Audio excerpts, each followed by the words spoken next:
Well, I could talk about I have no problem being fearlessly questioned about my comfort zone. I have another topic that's really kind of been burning on my heart lately, or my heart, I don't know, but it's been grinding my gears lately. And it's this. Somebody the other day in an interview, they asked me, they said, outside of fame and fortune, why is it that you do what you do? All right, outside of fame and fortune, why is it that you do what you do? And they were interviewing me knowing that one of the topics that I focus on for my community is small business owners and helping people understand that transition from being a other employed to self-employed to small business owner, and how that market, how that niche is really kind of unaddressed. There's not a lot of information at all to help people kind of make that transition.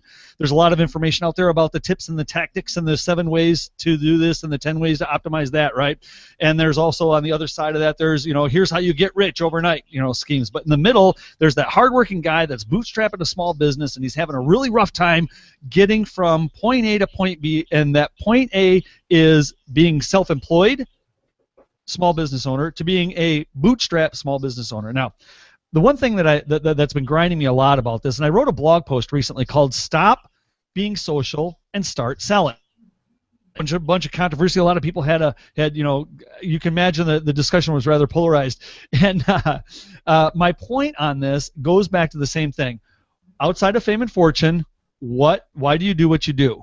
Why do you teach people about small business? Look, I'm in business to make money. I'm in business to be able to take care of my family. I'm developing an exit strategy. I want to be able to retire early. I want to know that my family is taken care of, and I don't want money to be an issue, right? So bottom line, those are the reasons why I do what I do. Now, I use social media to do those things, to build communities, to engage, to meet people, to be entertaining, and to make good friends, right? But at the end, I see a lot of people who tend to build followings for the sake of fame.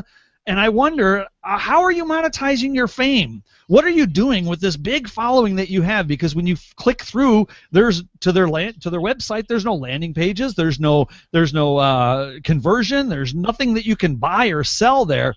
Now, I understand that some people are going to turn to me and say, okay, well, I don't see a whole lot happening on Wiser sites. Well, that's true, but you go over to ontracktips.com and you're going to see it's very obvious what I want you to do.